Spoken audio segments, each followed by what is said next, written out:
What is up, YouTube? That's here, and today I'm going to be bringing you guys the start of a very new series on this channel. It's going to be called Replay Review Pokken DX Edition. Now, what I plan to do with this series is go over a list of things I want to talk about while watching the new replay feature that you can use in Pokemon DX that wasn't Pokken DX that wasn't really in the Wii U version. You can watch replays, you can pause them, and what this is going to let us do is this is going to let us get 1,000 times better at the game. You don't need to record your games and go back and rewatch them. You can just watch your replays, pause, and then calmly analyze the situation, see what you could have done different, see what your opponents could have done different. Today we're going to be talking about analyzing the opponent's playstyle, and then once you know what their playstyle is, you want to trick them into doing what you want. You want them to think that what they're doing is the right thing to do, when in reality they're playing right into your hands. So this does require a good amount of matchup knowledge. I feel that I know a good amount of, Charizard versus Gardevoir matchups. I've played against Ouroboros a bunch of times. I've played against Jet Split a bunch of times. I know Jet Split is a Gardevoir who heavily CADCs, heavily relies on his counterattack when he gets close. Because I feel that Gardevoir has one of the better counterattacks in the game. It's very fast. It has priority over a lot of other moves, has very good frame data. So I feel that if this is a Gardevoir that is going to rely on its counter a lot, we can go for a lot of grabs, which are actually Charizard's specialty. So I was playing Get Stealthy here in a stream. We were waiting for a chance to fight the main streamer, and we managed to hit each other twice in the little group thing. So we played a little best of three, and I feel these are two great games that obviously showcase me analyzing the situation, testing the waters to see what I can get away with, and then once I know what I can get away with, really hard punishing my opponent for thinking that they're doing the right play. These aren't just, clean sweeps. I think there are a lot of good things to learn from this game, both from my play and from my opponent's play. So we're going to hop right into it. There's going to be a bunch of pauses and, lengthy explanations about things that both of us could be doing better. And this is also the first episode, so you got to give me a little slack. So we're going to hop into this right here. We're going to go playback replay, and I think you can also watch it from your opponent's side, which is really cool. I haven't really watched that many replays using this feature, but I'm so happy that it is a feature. So it's going to be my Charizard. Some of you guys remember that I do play Charizard. That is my main character. I play a bunch of other characters too, but I am mostly a Charizard main, and I like to think that I'm pretty good. I'm like, that VA rank Charizard. I've done pretty good at the few tournaments that I've gone to. But it's just my playstyle is very linear, I think. I'm not the most mechanical player, but I'm really good at analyzing the situation. So we're starting this off. This is where I pick up my controller right here. I probably could have been a little bit more active. So against Gardevoir, I'm going for Fireballs, and then I go for a straight away phase shift. I want to pause it right there because this game's going so fast. But I went for a couple Fireballs. I think that's what you should be doing against Gardevoir if they let you. He did not go in the air and force me to try and, block in, which I think most guards should do. I think you should try and zone. He probably could have been zoning a little bit better. So I took the opportunity to go for one of Charizard's strengths, which is aerial fireballs in the field phase. After that, I went for one of my faster phase shifts move, which is the up Y flamethrower. It's very fast, and if my opponent isn't paying attention, it's going to phase shift. And that does one of two things. First of all, it gets me the phase shift. It gets me synergy. I need synergy. That's really good.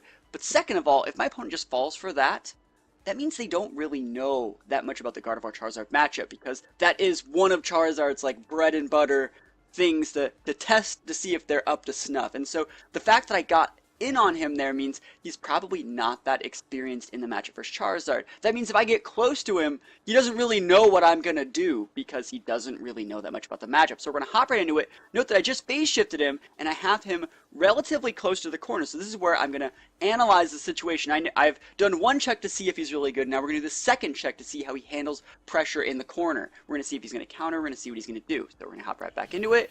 I go for a hard charge counter. He's blocking and he does go for the counter. So we see he gets a little bit of damage. It's not the end of the world. And he goes for a grab because, that's a pretty good read on his part. So we know he's a counter guard. We know he's not doing the best job at zoning. This time he blocked the flamethrower approach, and I have a little bit of Mom Spaghetti go for the jump aerial flare blitz, but we've seen that he's countering again, so on this counter, on that counter, we support because we know that he's countering. It's a free chance to Emolga. Now, You see that I'm using Emolga here. I'm not usually used to using Emolga, so I probably could have punished off that with like a Fire Punch or, you know, a forward X or something like that. Let me know in the comments below if you think I could have punished on that Emolga better. There probably is something I could do. And yeah, that's pretty much it. So that time, we punished the counter because we expected it. We saw it coming. So let's see what I do after this. So I go in. I just want to close the gap here. And now we have him in the corner. We know he was either going to counter or obviously block because he's in the corner. And we leave him at 1 here. I'm going to pause it again. I should have Seismic Toss there. Seismic Toss does a lot more damage than my neutral grab. I could have ended the game right there. So that is a huge mistake for me. That's something I have to work on. That's just from playing other characters who don't have as good of a command grab as Charizard recently. So, yeah, I definitely could have closed that out. That is my misplay. But, remember, we Emolga'd because we knew he was going to counter. And then we grabbed him because we knew he was either going to counter or block. You know, it's all about the attack triangle and knowing what your opponent's going to do. I should have went for my command grab Seismic Toss. It does about 20 more damage than my regular grab. So that is my mistake. We're going to go right back into this one. I have a relatively huge health lead. I have meter, and he goes for another counter. It shows that he's very counter happy. And right here, I'm going to talk about this. He's going for Frogadier. Right? I don't really remember exactly what I do. I think I know what I do. It's kind of funny. So he's going for Frogadier. That means he has his support up. He's going to try and be aggressive with the support. Frogadier keeps you relatively safe. It attacks twice, and you know most players just block through it. But since I know Frogadier's attack pattern, I'm used to playing against Frogadier, I can do something like this because I know he's going to try and do something ballsy, something aggressive to get back in the game. So what I'm going to do is this.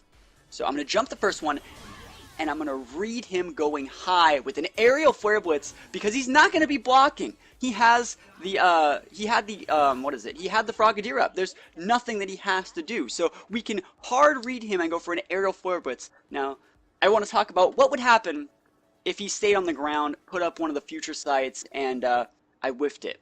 Well, worst case scenario, I would have landed. He probably wouldn't have been able to punish me. Maybe he would have got a grab. Probably not.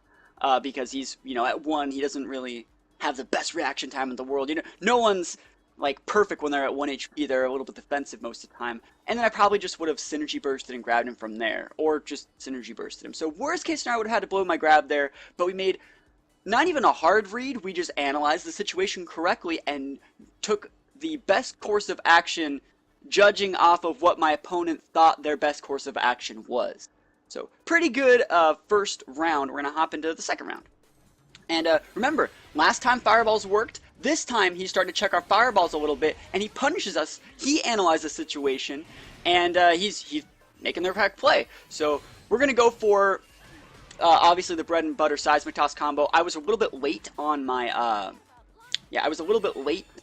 Seismic Toss grab, so he got it off on me. And he goes for another counter. We block the counter, and right here we see Shield's red. We're going to break it, put him in a little bit of a wall combo, and Seismic Toss, keep this guy in the corner. And right here I'm going to go for one of my favorite mix-ups. What do you think I'm going to do? You see I'm all dancing around in the air up there. What do you think I'm going to do? I could go for a charge X attack, the dive kick down. I go for a flare blitz down. I go for attacks in the air just to distract him, keep him preoccupied with the situation. Or I can do this. I love it. I love doing that. The pretty much the equivalent of an empty hop into just land grab. I love doing stuff like that. And this is actually the second time he's woke up grabbed me, so I'm gonna think about that later, and he's going to go for another Frogadier. Remember that he doesn't block when he thinks Frogadier here. It happened again. Not only did I get the first hit in because I know the frame data on Frogadier, I also got the short hop, foot aerial, it's not aerial flare, but it's a downward flare blitz because I know Frogadier's attack pattern. I'm very familiar with Frogadier. And most people don't Frogadier and just block. They like try and get something out of it. So pretty good first game.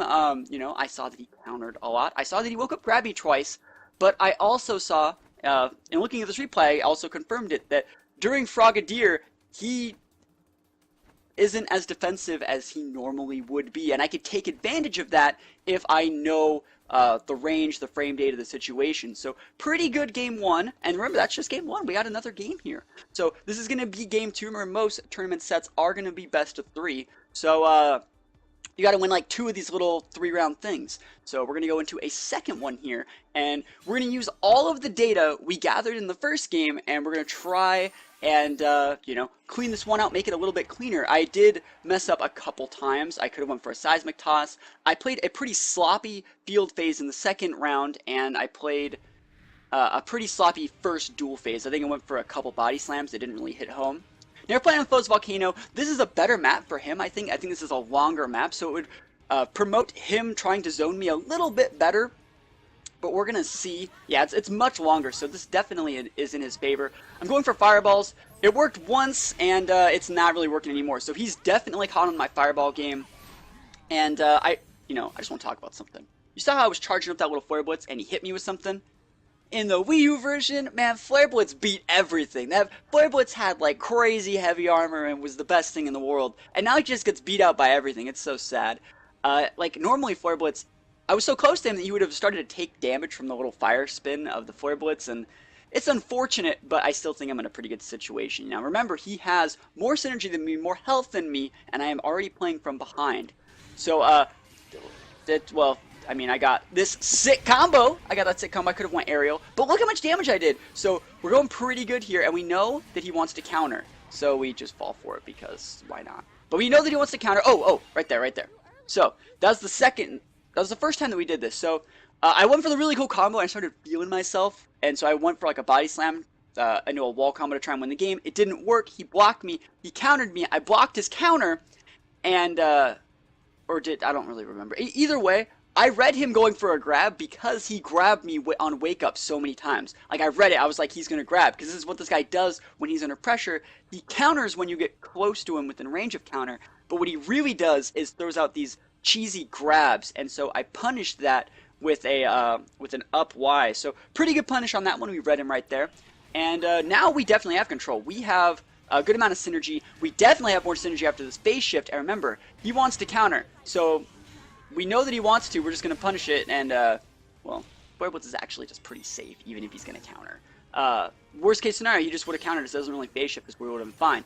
So remember, we are gonna go for Fireball just because that's just how you play this. I just want to talk about, what is it? There's my pause. That's a really sloppy field phase. So I went for Fireball, which I should have been doing. So we're analyzing the replay. Shouldn't have fireballed there. It's not really working. And then I actually hit one, which was like I messed up. Like I hit the fireball, and I actually could have timed my fire punch better to phase shift. That is a combo. But I messed up because I didn't even think I was going to hit it, so I should have followed through correctly. And then I Flare Blitz back, took a bunch of free recoil from Flare Blitz, and then got phase shift. So very, very sloppy field phase in the first one. He gets the shift on me. He has decent range on me. And, yeah, that was bad. That was really bad. But he went for another grab there, and so we're just going to Synergy Burst. And I want to talk about why I'm Synergy Bursting here. You may think, why are you Synergy Bursting? You don't really have to. I feel like I have a significant lead in the fact that I won round 1, and he has full meter. So what I'm thinking is, if I Synergy Burst, he's probably going to Synergy Burst. Now, worst case scenario, I lose this game. But that does mean that in Game 3, none of us have Synergy Burst, and I'm good enough to just beat this guy from a neutral position. Right now I'm in a losing position because of my own mistakes. I feel if I have a second shot at neutral, I might have a chance. And if he doesn't Synergy Burst me, I'm probably going to win because I'm in Synergy Burst. So I think this is a calculated play to go Synergy Burst right here to try and win the game right now. So we're going to go for it. We're going to go in the air. This is where Charizard wants to be. Go for the bread and butter, tail sweep, seismic toss combo. And we're going to get him with the same thing we got in Game 1. But we're analyzing the situation. We're going for the correct play after. We're going for seismic toss instead of a neutral grab. And we're comboing into Super, which is one of the things that makes Charizard one of the better characters in the game, in my opinion. He can combo into Super. It doesn't deal a ton of damage, but it deals enough to KO the Gardevoir. So I won that game 5 seconds. You know what I mean? I went Super. He did not Super match me. He did not respect my Super. And I just got 2 seismic tosses and got him. So pretty good stuff. I mean, I took a little bit of a risk going with my Super. I'm just going to keep calling it Super. You guys got something else for me to call it, go for it. Go Mega, I guess. But I went Mega, and he did not match me, and I won in 3 hits. Two hits and a combo into Super. That's pretty good. I think that's pretty good. And like I said, if he did decide to match me in Mega, I still could have done that, and even if I didn't, even if I lost, that means none of us would have had meter for the last game, but I still think I'm better in neutral than he is, so I still think I would have been fine. So that is all I have for the very first episode of Replay Review. I think that's what we're going to be calling it. Hopefully you guys enjoyed it. As always, please let me know if you guys want to see more of this, want to see me fight other characters, or just have general critiques and tweaks for my own play. I'm not saying that I'm perfect. I know I am garbage at this game. I just feel I'm pretty decent at analyzing the situation and picking the correct moves for the correct situation. So that's one thing that I feel that I'm strong at. My mechanics are terrible, and yeah, that's pretty much it. So thank you guys for watching. Let me know if you have any questions or comments in the comments below, and I will see you guys next time. Peace out.